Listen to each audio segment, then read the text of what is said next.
Dear students, in this video we will discuss about the natural vegetation.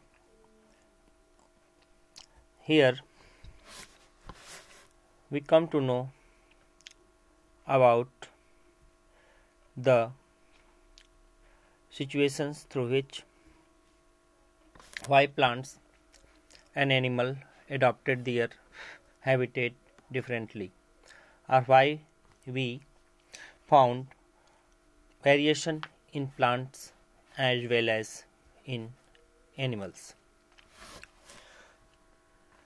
This is your fifth chapter, and the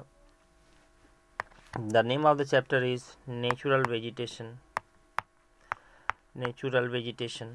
and wild life.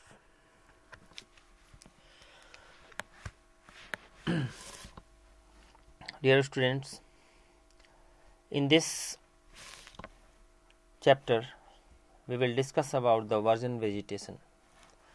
What do you mean by virgin vegetation? Virgin vegetation.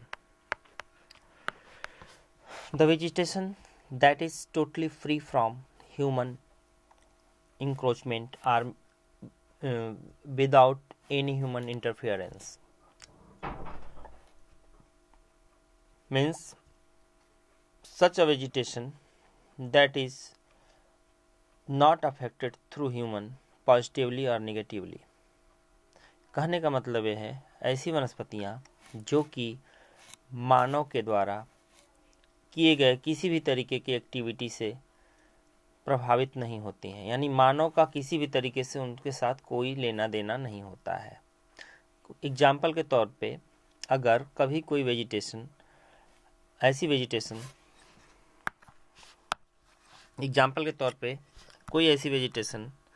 जो कि मान लीजिए कि किसी particular place पर है, ठीक, और ये मान लेते हैं कि कोई पेड़ है और इस पे से ढेर सारे बीज इसमें से ड्राई होकर के गिरते हैं, तो सारे के सारे वेजिटेशन, सारे के सारे सीड्स जमेंगे नहीं, कुछ सीड्स जमेंगे और कुछ सीड्स जो है पशुओं के आने जाने से, जो उस जंगल में जानवर हैं उसके आने जाने से या तो खा लिए जाएंगे या तो तोड़ दिए जाएंगे या तो कुचल दिए जाएंगे। कुछ गर्मी के मौसम में पड़ने वाली भयंकर गर्मी के चलते ख़त्म हो जाएंगे, तो कुछ ही पौधे बच पाएंगे, और जो पौधे इस तरीके से बचते हैं उन्हें हम वर्जिन वेजिटेशन कहते हैं। क्योंकि ना ही यहाँ पे आदमी पौधों को रोपने जाता है, ना ही जानवरों से बचाने जाता है, ना ही उसमें गर्मी में पानी डालने जाता है, यानी ना ही किसी तरीके से अच्छाई के तरीके से हेल्प करता है, ना ही किसी तरीके से उसको नुकसान पहुंचाने के काम करता है ह्यूमन। यानी ऐसी वेजिटेशंस जो ह्यूमन के इन्फ्लुएंस से बिल्कुल दूर हों उसे हम वर्जिन वेजिटेशन कहते हैं। In this video we will discuss about the flora and fauna. There are two terminologies, flora and fauna. Flora, as it is very much clear, flora means it is denoted the flower, means each and every thing that comes under the plant family will be known as flora, and any animal species that is not a plant will come under the fauna. Flora means पेड़ पौधे, fauna means जीवधारी. There are two types of vegetations found in any country. First one is endemic and second one is exotic. Endemic and exotic.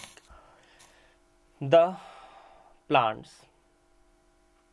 that are the main native of a particular country known, यानी कि उसे हम देशज पौधे कहते हैं, ऐसे पौधे जो कि आप ही के देश के हों और आप ही के देश में लंबे समय से हों, उसे हम इंडोजेनिक प्लांट्स कहेंगे, जैसे कि मैंगो हो सकता है, जैसे कि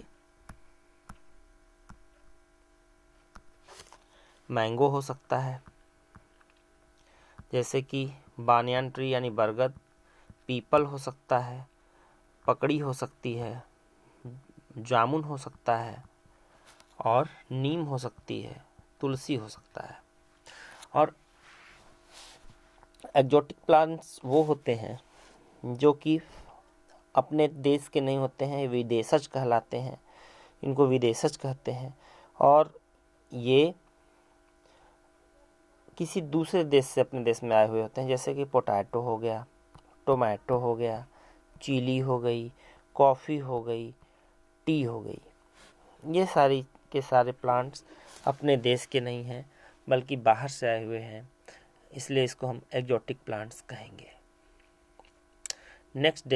next video we will discuss about the factors that influence the vegetations as well as the wildlife of a particular place.